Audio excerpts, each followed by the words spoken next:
Do you enjoy being patient with people? If the answer is no, then you should not be a leader.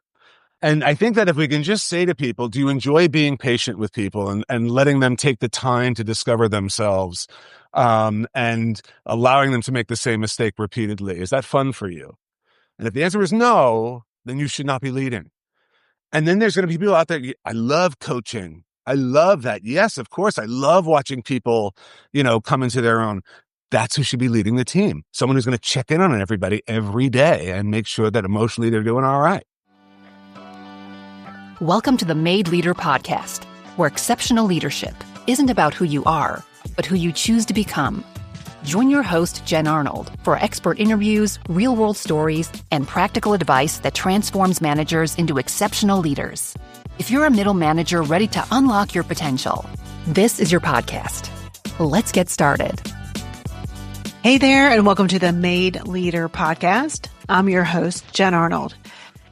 I found today's guest, Jordan Birnbaum, through his articles in Psychology Today.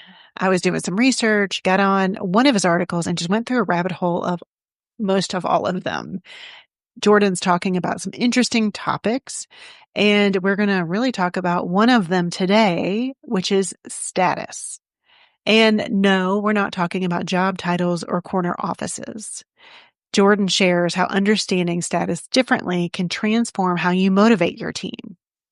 Let me tell you a little bit about Jordan. Jordan Birnbaum is the co-founder and chief thinker/doer of the Glenda Group, which deploys workshops, tools, and consulting to drive engagement from the inside out, from employees to customers to prospects. Jordan has an MA in Industrial and Organizational Psychology from NYU and is a recognized leader in the field of applied behavioral science. Today's conversation is all about status in the workplace, what it is, what it's not, and why it's recognition on steroids. Jordan shares an easy way to boost the status of each person on your team. Now, if you are feeling like an overwhelmed or busy middle manager, you may be saying, I don't have time for that. I can't customize and tailor my approach to every employee. That gets us to the second part of our conversation, is to acknowledge that middle managers are probably not set up for success, and that some managers just don't love the people part of their jobs. So Jordan shares a unique way organizations can better promote high performers into management without expecting them to be good at the people stuff. So without further ado, I hope you enjoy my interview with Jordan Birnbaum, and thank you so much for listening to the Made Leader Podcast. Jordan, welcome to the Made Leader Podcast. I'm so glad to have you on today. Thank you so much. I'm very excited to be here. Thanks for inviting me. Yes, and unfortunately, we're doing audio only, so they can't see Fonzie water skiing, jumping the shark in the background, but, we'll paint a picture for listeners right there. I actually have a kind of a wacky strategy to life, which is, I believe heavily in identifying shared interests.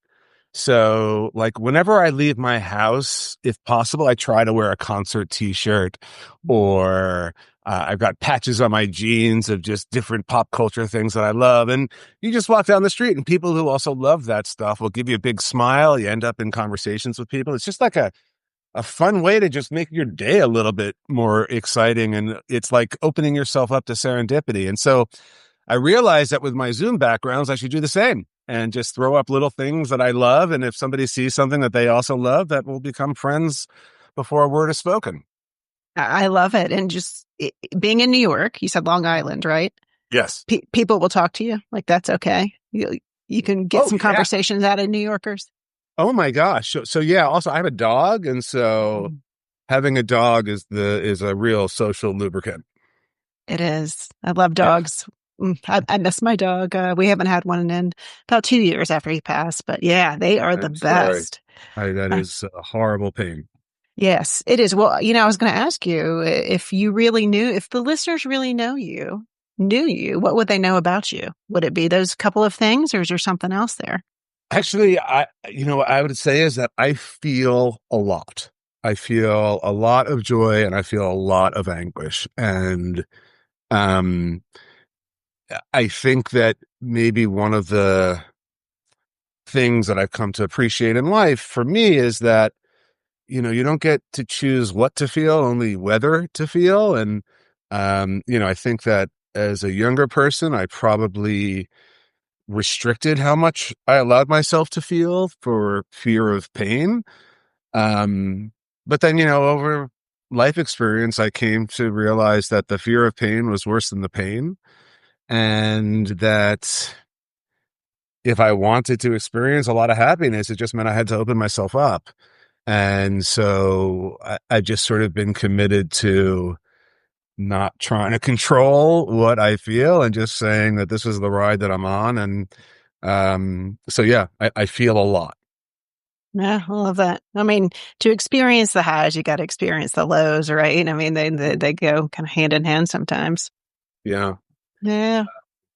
Yeah. And I would say that if I were to track my own personal evolution and my own happiness and my own mental health, just health in general, it's probably that the more I allow myself to feel, the better I'm doing. And the less I allowed myself to feel, the more my life was um, not a genuine reflection of who I was and more of a reaction to trying to stay away from feelings.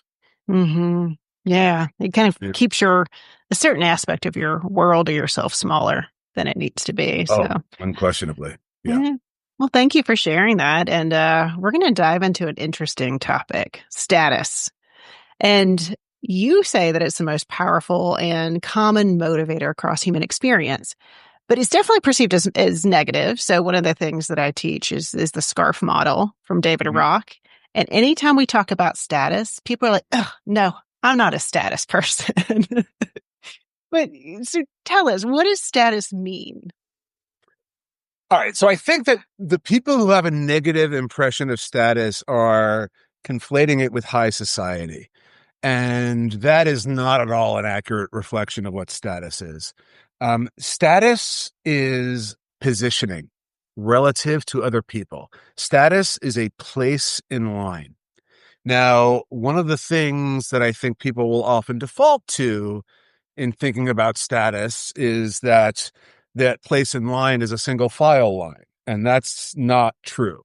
And so one of the things that I'm excited to share with people and to share with leaders is how is it that we can collectively lift the status of our team members in ways that's going to make them as motivated and engaged with their work as we possibly can. Yes, and I think people do think of that as your job title, right? Your category. And some people actually get into leadership roles, not really wanting to, but it gives you this sense of status, right? And maybe you can get more information that way. But, when you think of status in an organization, how does that show up outside of I'm a leader, therefore I've got status? Oh, sure. I mean, everybody knows who's the funniest person on their team. And that person has status as the funniest person, probably has a lot of sort of friendships as a result of that good humor. We know who's the sage on our team, like who do we go to that's going to be helpful. Um, uh, One of the really interesting things about status is that it exists anywhere that human beings engage. And so it exists at a dive bar and it exists at like the MoMA, um, whatever that big annual festival is called. One of the things that I like to point out is that status is often not tied to money or fame or wealth, but more like an internal dynamic. And I think the best example of that for people who are familiar with sports is in football locker rooms. Usually the highest status is reserved for the offensive linemen who are usually the least famous and have the least name recognition. But in that locker room, they are the ones who garner the most respect because of the roles they play and because of how they tend to be. It's a very difficult role to play. And so the people who can do it are fairly exceptional. And so when I'm thinking about this, and you're talking about like the funniest person on your team, or the sage on the team, does status change depending on context, right? Because you're in a place that your context is going to change. So how does your status change as you move about the organization? So this is one of the inherent problems in our understanding of status, is that it is so dynamic that it's almost impossible to measure. You're exactly right. Our status changes from environment to environment. My father had a certain status in his office, and then he had a certain status when he went to the restaurant to pick up food. He had a certain status when he came home for dinner. And so, yes, our status is always context dependent, and always changing.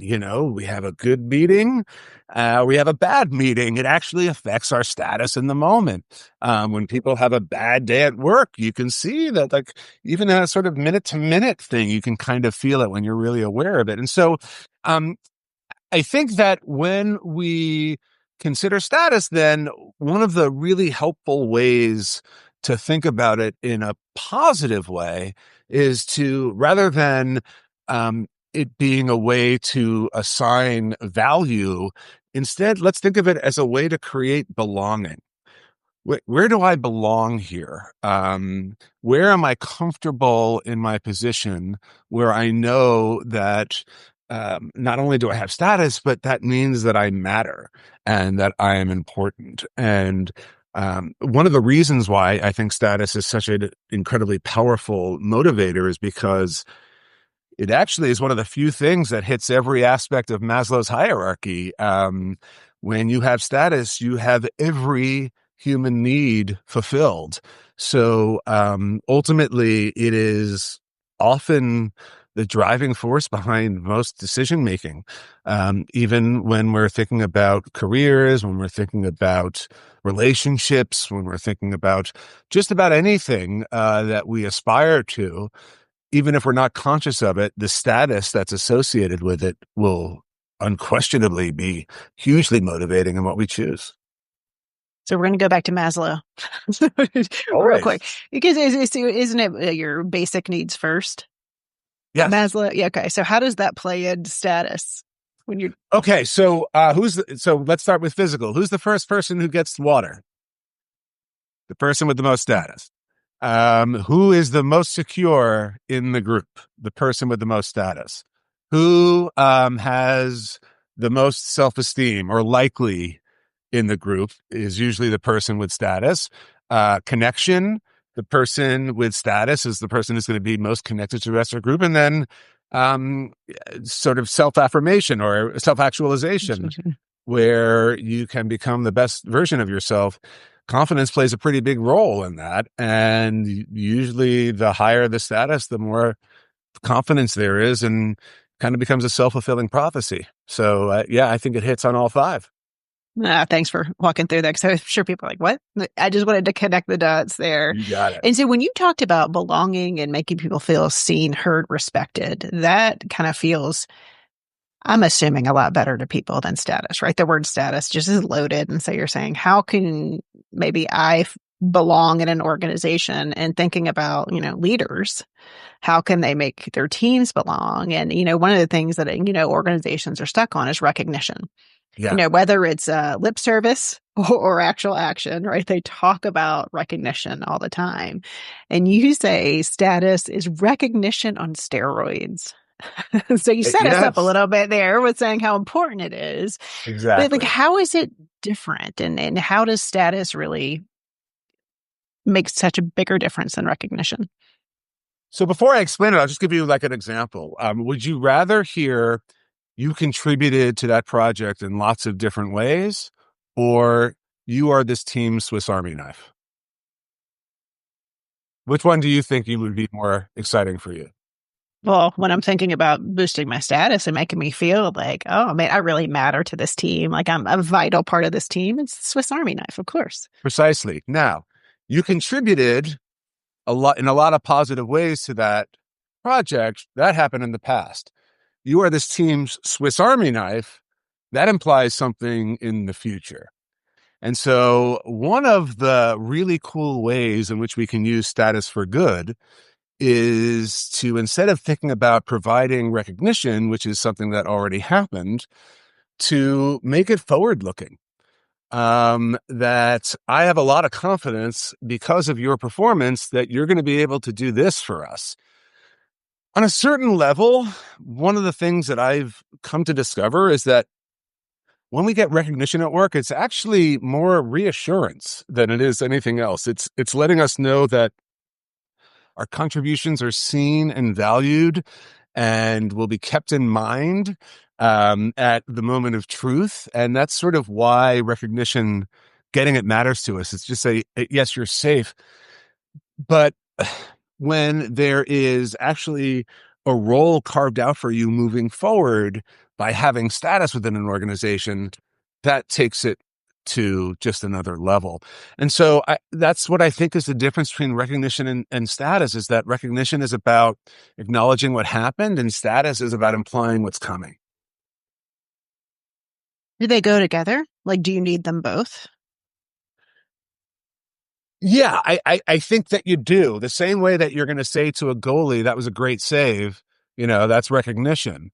But saying to the goalie, this team depends on you to, avert disasters. And, you're the last line of defense for us and we're all counting on you. That's status. Got it. Okay, so let's break this status piece down a little bit more tangibly. So you talked about Swiss Army knife, like so it's what I was reading your article is creating a story maybe about someone's role in there, right? Yeah. Well, so it's a lot more work, right? It's easy to say, hey, you did this well.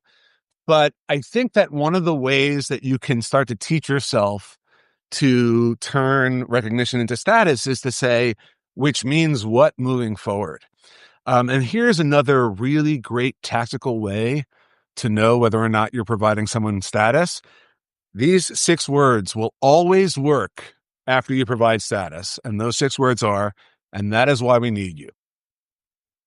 So if you say to somebody, you contributed a lot of great things on this project, and that is why we need you, it works, but not as well as you are the person who comes through in all sorts of different ways. Whatever we need, we know that we can count on you.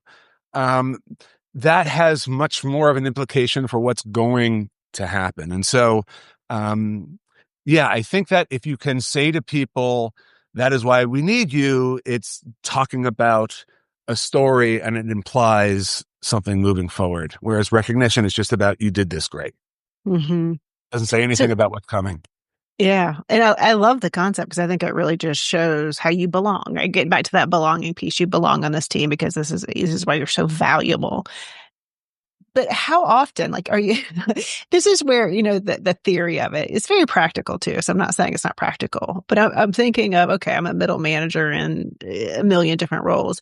How often would I say this? So I'm always like, Jordan, you're the Swiss Army knife of this team. Hey, Jordan, you keep repeating the same story. How often do you make up new stories? Like, you know what I mean? Because I think this is such a valuable addition that a manager can bring to their teams. I'm really trying to get as concrete as possible to, like, how often should they be doing this? They be creating new stories or what? So very specifically, not necessarily. I had someone that I worked with who I gave the nickname Eagle Eye. And every time he caught something, I'd be like, Eagle Eye, and gave a shout out for that. And I think that if I had changed that, it would have been a bummer. And I think that it became, a real badge of honor, the same way that, like, if somebody's Batman, they're Batman, they're not going to turn into Aquaman one day. So, I don't know that the roles change that much. I think that the ways in which we show appreciation for the roles, requires some creativity and requires enthusiasm and some intention. In terms of, like, how should a middle manager think about this? I guess the first thing that I want to say is that managers' jobs are literally impossible. And there is no human being who can get the number of sort of objective, achievable metrics that managers are assigned with, and also provide the team what they need from a leader in a 24-hour day. That's just not possible. And so, I guess I would say that in the time that you spend reflecting on your team, it might be a higher return on investment to think about, like, what story could you tell either each person individually or to the entire team collectively that would make them feel that they have a really secure place on the team moving forward. And so let's stay with that soccer metaphor, for example. Let's say that I was a general manager of a product team. If I come over to my IT people and say, you're the goalie, you are what stands between us and disaster, and we're all counting on you. And then I'll go to client success and I'll say, you're the defense. You're here to make sure that little problems don't turn into big ones. And I'll go to the product team and say, you're the midfielders. Depending on what's happening, sometimes you got to go help client success and stop problems from happening. Other times you got to go forward and be on offense and go to to sales. You're the forwards. We need you to score goals. The way we win is for you to win. Now, if any one of those departments doesn't do its job well, we lose. And so in that environment, who's got higher status than anyone else? It's all equal, in the Super Friends. Maybe Superman had slightly higher status, but that's it. Who's differentiating between Aquaman and Wonder Woman and Batman? Like, no, they're all superheroes. And so when I say that status is not a single file line, that's what I mean. And so I think that if you're a middle manager, can you think about, and it's hard, but can you think about some story or some context? Could it be, if you're a Star Trek nerd, or if you're a Harry Potter person, or Seinfeld, you can always find sort of relatable frames of reference in which you can point out how people have really positive attributes that make up the team and promise to add to the team's success in the future. Yeah, I think those are all great examples. And I think bringing the superheroes in to say, that's how an organization works. No one department is better or has more status than the other, right? Every piece of the organization needs to work for the company to work overall. Right. And Jordan, I'm glad you opened the door to this conversation about managers not really being set up for success, because in the other articles reading from yours, you were talking about a potential solution that also increased status. So, managers, not just, how they have it today. You're a working manager pretty much. You still have projects, deliverables, all of the important things that are going to make the business run. And then you also have these employee needs that really, to be a good leader, you need to pay attention to your employees. Do you mind walking through a potential solution that an organization can consider in approaching their management, how they separate the work, perhaps? I think, and this is sort of like a long-term aspiration, and I can see how it works. Maybe not at the CEO level, but just about at every level down. I do believe that we need to split leadership into work leadership and people leadership, and that every team needs two leaders, one person that manages the work and one person that manages the people. And so one of the models that my company is now going to be putting forth and advocating is teaching organizations how to take existing talent and repurposing them for the optimized role. I would say that 95% of people in current leadership roles are really work leaders. There are people who got promoted into that position because they're just amazing at execution. That's how most promotion at organizations works. There are a lot of people who are very people-oriented, though, that would make for excellent managers that are not in management roles. And so one of the things that I think organizations have to do is to understand what they're looking for. I think they'll find a lot of it in every business unit. I think HR probably has a higher hit rate than many others because people who go into HR are inherently people focused, and that's who tends to make the best leaders. So, let me just interject. I've worked in HR, and I've not found that to be true. That it's still an issue. I was in HR. I was promoted to a leader from an individual contributor without really the people skills I needed. Yes, HR people are more inclined to focus more on the people, less on the business. You're completely spot on there. But, overwhelmed leaders, underskilled leaders exist in HR too. oh, unquestionably, but that's in a broken paradigm, right? So in my experience in HR, you have like the incredible achievers and the ones who hit metrics and make magic happen. Um, but they're not the best leaders. They are rainmakers, but the best leaders tend to be the people who nurture the best relationships on their teams. Like every team has someone that everybody's closest to, and that's probably the best leader on every team. Because they are the best at connecting with people. And that's actually what matters the most for leadership, especially if you have a work leader there who's able to say, look, this is the strategy. These are the things that we need to achieve. This is how we're going to do it. I'm out. And then it's the people leader who's there to say, okay, gang, let's talk. How are we going to make this work? Who's collaborating on what? How's everybody feeling? How are we doing? Hey, this isn't really working over here. It's just two totally different skill sets. And even for the rare people who have the capacity to do both, they don't have the hours in the day to do both. So I do think that it's important that we start to make a distinction. We start to think about who should be leading work and who should be leading people, and then enabling them to do that. And I think in both cases, they will find their jobs infinitely easier when they're not having to try and juggle both sides of their brains. Yeah, absolutely. A colleague of mine said something to me that stuck. She said, if you're looking for leaders, look at the people who are maybe at an 80%, right? They're not the super high and this high achievers that are knocking everything out of the park, right?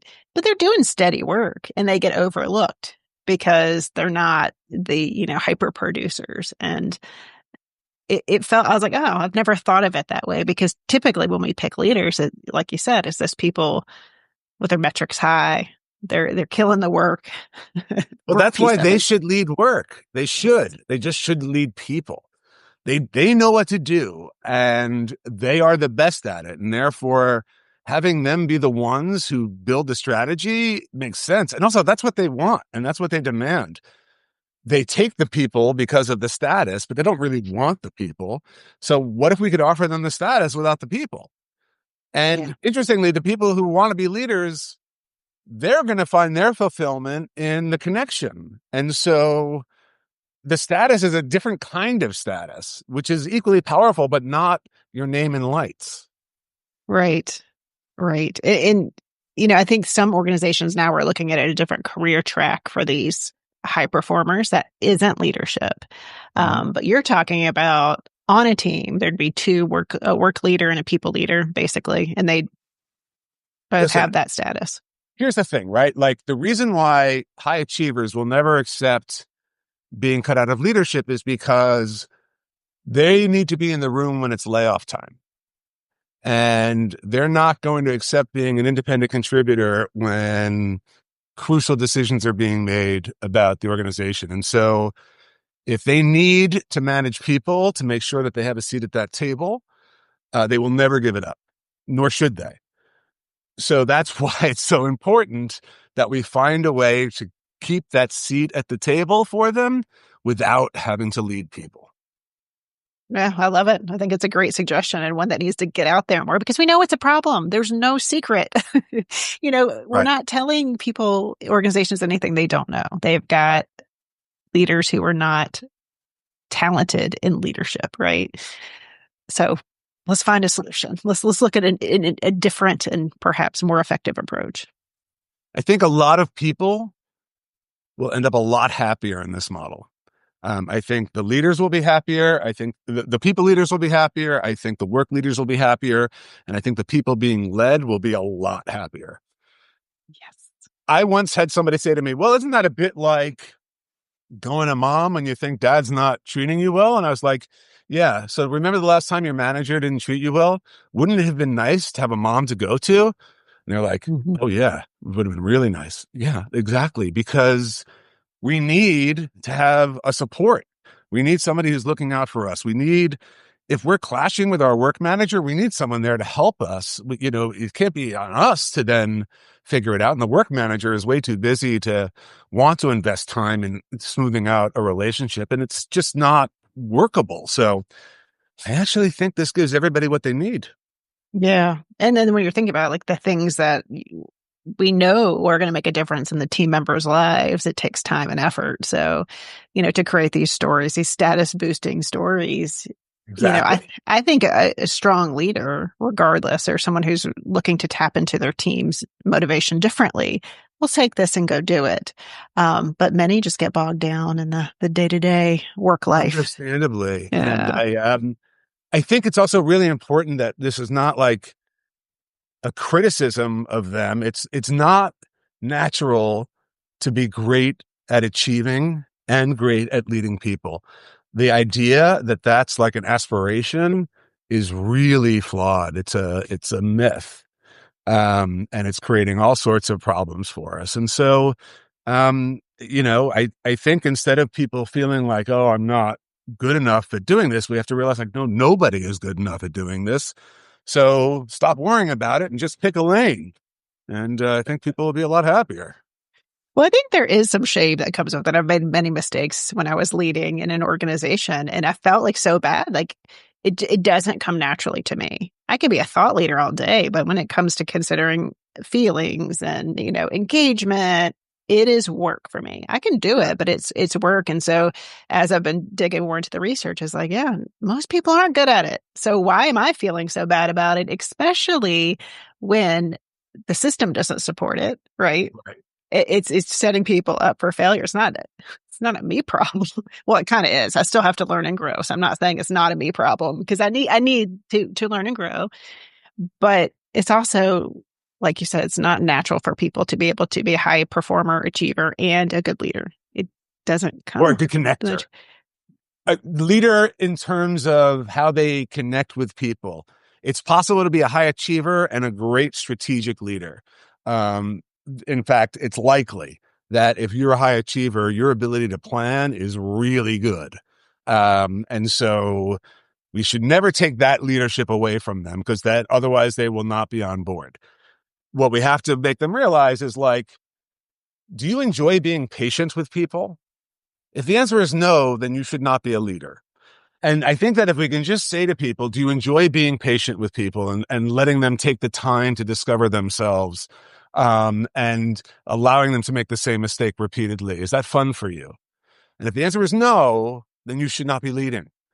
And then there's going to be people out there. I love coaching. I love that. Yes, of course. I love watching people, come into their own. That's who should be leading the team. Someone who's going to check in on everybody every day and make sure that emotionally they're doing all right. It's so interesting, Jordan. As you were saying that, I was going, ugh, no, but I love coaching people when it's outside of my business, right? When the stakes are not mine, I love giving people the time, the insight, but when it's my business and when it's my deliverables, ooh, no, Exactly. patience That's isn't there. normal. That's how it's got to be. Like how, when I have numbers to hit, like I don't have time for this. Yeah, so it's really interesting. Another thing I would say to maybe dispel the idea that high achievers ought to be work leaders is it comes from a book I read called The Drama of the Gifted Child by Dr. Alice Miller. And one of the points that she made was that it's very, very likely that if someone chose to become a therapist, they grew up with a very narcissistic parent. Because the idea that someone would find being so invested in someone else's emotional reality to be rewarding is fairly unnatural. And it likely was nurtured as something that we did as children for a narcissistic or really emotionally needy parent. And so, um, ironically, oftentimes the muscles that get activated to make someone a great leader come from a fairly dysfunctional childhood. Interesting. Yeah, it's you don't in a healthy environment, people are primarily focused on themselves growing up. But in an unhealthy environment, they're forced to focus on another. And ironically, it's that focus on an other that makes people good leaders. Huh. How dysfunctional are we talking about? I had a semi-dysfunctional childhood. I would say that, yeah, dysfunction is all contextual. There's no such thing as dysfunctional enough. And the other thing I would say is that the fact that we all had dysfunctional childhoods to some extent in no way diminishes the damage done to any of us. The fact that everyone is damaged doesn't mean that we're not damaged. Right. Yeah. Don't worry. I'm not going to get you into a therapy session for me. I got you. So, Oh no, I am Mr. Therapy. I'm like the biggest cheerleader for therapy in the world. I think the human condition requires it. yes, definitely. Everything that we've all been through. That's for sure. Well, just Well, battling our unconscious minds. Like there's no existing without an unconscious that is trying to take over and drive the bus, sometimes against your own wishes. absolutely. Yes. I've had to kill some of that lately with procrastination. So got it. Who hasn't? All right. So let's just say a middle manager is listening right now and they're saying, all right, let me be a little more intentional. This is something I can really pull the lever on to see a difference in my team. Like, what's one thing they could do differently tomorrow? For each person on their team, write down why the team needs them and then tell them what they came up with. This is why we need you, ... and write it out for each person. Their status is in that description. Worst thing you could do is still pretty great, which is to say, hey, this is why we need you because you're so good at this, and you help us so much with this. Terrific. If you can find a metaphor that says all of that because you're like Hermione, or I'd actually never read Harry Potter, but You Hermione, didn't? I think no, I know. Jordan, come on. It's good But stuff. if you can locate a character or a role in popular culture that sort of says that, it's really appealing for people. And so, worst is you just give them the description of why the team needs them, but best is you find some kind of archetype that captures who they are, and you share it, and people get pretty into it. Yeah, no, I like that. It's an easy way. Even if you can't come up with some creative metaphor, this is why we need you. It's good advice. There you go. Now, Jordan, where can people find out more about you and your company? Sure. So I have recently launched a new company with a colleague and friend named Laura Martin. We're called the Glinda Group, and our website is glindagroup.com. Where the name came from was Laura said to me, I was talking about how she had seen me use behavioral science to change the lives of people I had never met. And she said, you're like a wizard, but for good. And I was like, yeah, like Glinda. And now we're the Glinda Group. And then Wicked, the timing was just amazing. Exactly. I thought maybe it So was because of Wicked, but it came before that. All right. it did.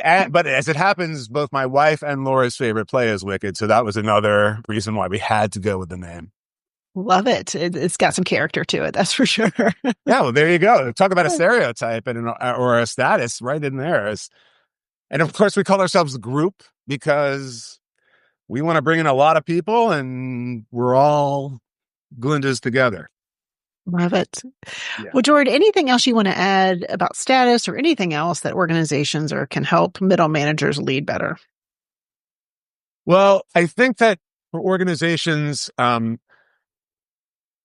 minimizing the workloads that are put onto middle managers, bringing in additional resources if necessary to help take some of their deliverables off of their plates and giving them more time to actually lead. And leading means taking the time to listen and ask, and giving people space and time to find their voices. And so, it's not something that can be done on the side. And most managers try to do it on the side. And that's why, the engagement scores across the country are abysmal. And, most large companies struggle with retaining their best employees because we're not able to give employees a positive leadership experience. And that's the primary determinant of experience at work. Yes, I'm hoping this is giving another option for organizations to look at, and also giving middle managers a little bit of a sigh of relief, right? Like you You got a deserve lot a of work. lot of validation, a lot. Absolutely. Yeah. Absolutely. Whenever I hear people try to distinguish between managers and leaders, it usually makes me chuckle. Like, what did they think leaders do? Like, they come up with an idea and then go hide in the closet. And then managers just, yeah, it's ridiculous. This idea that you could lead without managing people, to me, is, until we adopt a system like we described, where we Yeah. separate Yeah. people Yeah. and work leadership. It's crazy. Well, I love that you said that, Jordan, because people do like, "Ugh, you're a manager," and it's like such a lower status Ridiculous. title than leader. Like, why? But it's not really. Like, No. I got to tell you. So one of my biggest clients and a former employer, and I'll give them a really positive shout out here, is ADP. And ADP invests a lot in the developing of their middle managers, and middle management there is pretty beloved. I mean, they do a really good job of prioritizing the relationship building, and particularly in sales. In the sales, that's who I'm most familiar with, and it's really something. And so they are an example of this can be done right. I'm glad that there's examples out there. All right. Jordan, I will link up your website as well as your Psychology Today articles in the show notes. But thank you so much for your time. Oh, I loved it. Thank you so much.